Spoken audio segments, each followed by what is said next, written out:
Hey guys, I'm Rich from NeoWin, and today we're unboxing the HP Envy 15. So this is considered to be a creator laptop, and it's a fairly new category, even though the PCs have always kind of existed. And the thing is, if you're someone who just edits video all the time, that's what you do for a living, Photoshop, Adobe CC, stuff like that, a lot of people would just use gaming laptops.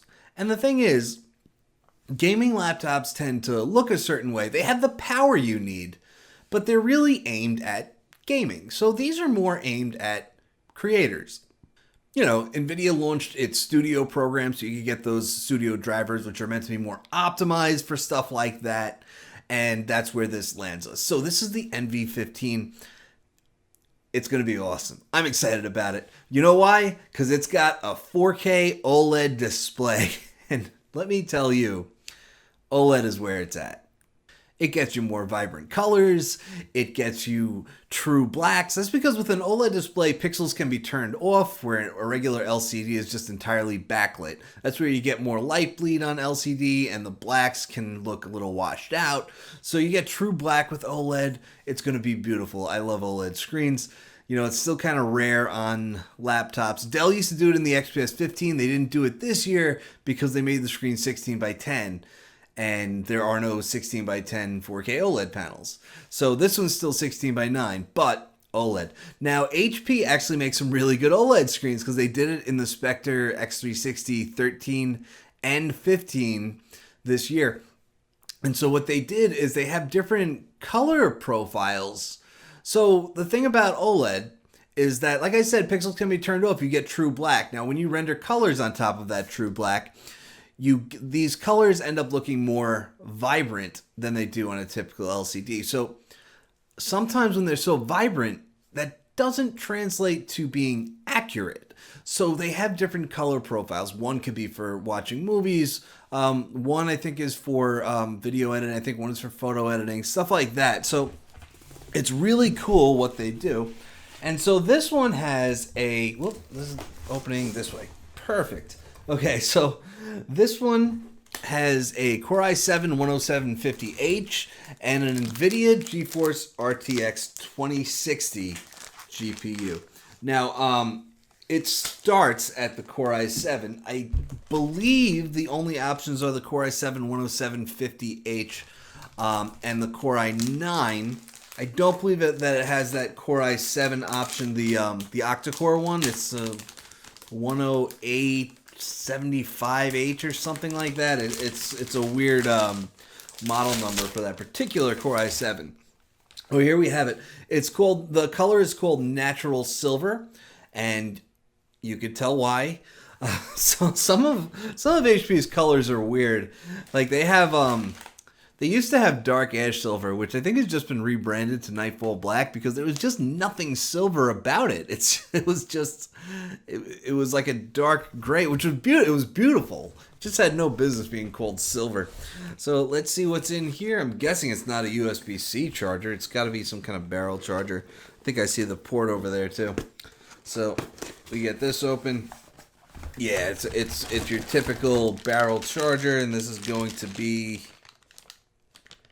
200 watts. You don't see a lot of 200 watt chargers out there. Usually it's like 230 or something for like a gaming laptop. And by the way, this has the power for games. I mean, it's got RTX graphics. It's got that hexa-core 45 watt CPU. This has got the good stuff, and it's just aimed more at creators. Like this doesn't look like a gaming laptop would look. There's no RGB lighting and stuff like that. This is, you know, meant for work. Starting with the general design over here, it's like I said, natural silver. We have two Thunderbolt 3 ports, so we do have some premium components here. HDMI 2.0, USB, they said USB Super Speed, which I assume is 3.1 Gen 1, and then this does have a power out. Micro SD, there's that charging port that I mentioned. Over on the other side, we do have another USB Type A port, and then a headphone jack. So a solid selection of ports here. I am impressed actually with what we have, because honestly, having two Type A ports and then two Thunderbolt 3 ports is kind of a sweet spot. You could even you could hook up those Thunderbolt ports to 4K monitors, and then you could use another one for an external GPU. So we have speakers on the sides for premium audio quality. Obviously, HP uses Bang & Olufsen. This is what, as long as I've been reviewing HP laptops, it's been Bang & Olufsen speakers. So power button is in the keyboard over here. That's where it's been on the last few HP laptops that I've reviewed, and it comes out. I like that they're putting everything in the keyboard. Same with the fingerprint sensor over here. So let's just boot this up, and here is our 4K OLED display, and it is beautiful.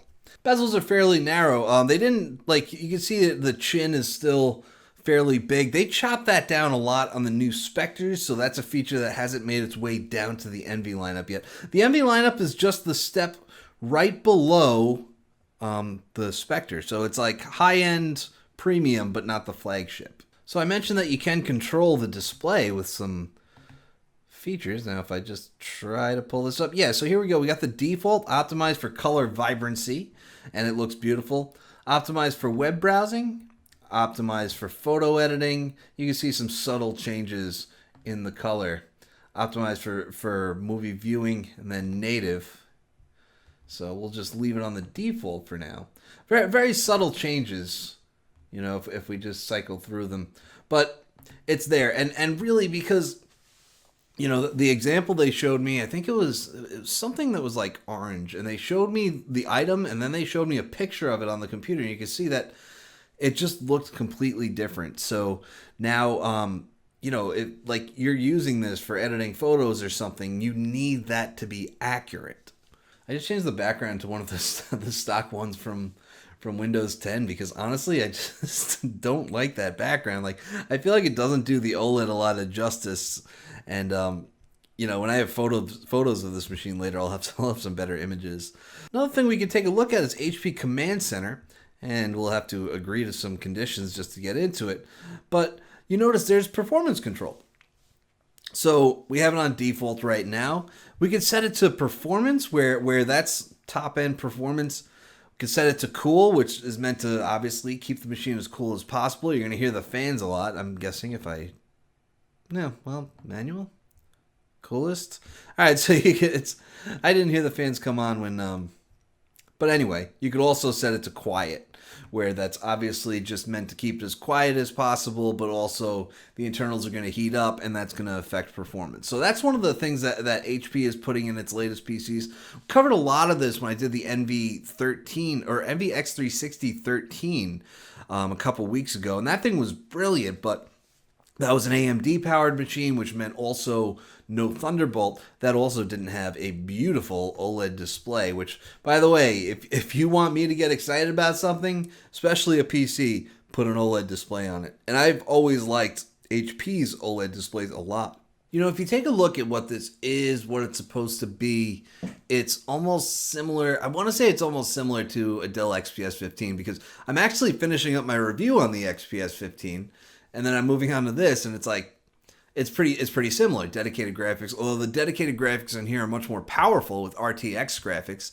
The XPS 15 is GTX, I think 1650 Ti, and so you get RTX. That means real-time ray tracing, deep learning, super sampling. It's awesome. An RTX 2060, you'll like it. And so also you got that 45-watt hexa-core Core i7 10750H. So you got some power under the hood here. It's going to get the job done. And then, of course, you have that beautiful display, which as far as creative workflows go, you need that beautiful display. It's 4K. This thing, by the way, it only costs $14.99, this configuration, which is pretty impressive. You have a super powerful processor, RTX graphics, 4K OLED for $14.99, which is really impressive. It starts at $11.49, but you get a full HD display. You get the same Core i7, the same 16 gigs of RAM, which, by the way, 16 gigs of RAM, 512 gigs of storage in here, and 32 gigs Intel Optane. But that $11.49 model, Same i7, 60 gigs of RAM, but 256 gigs SSD and a full HD display. So you don't get OLED, you don't get 4K, and you get less storage.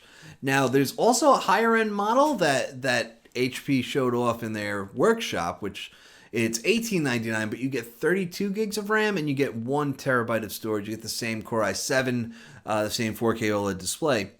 And then they do sell the Core i9. I didn't get pricing on that, but all the models that they showed were Core i7 10750H. So, by the way, the Core i7 10750H is quite good. You know, just Core i9 is better, obviously.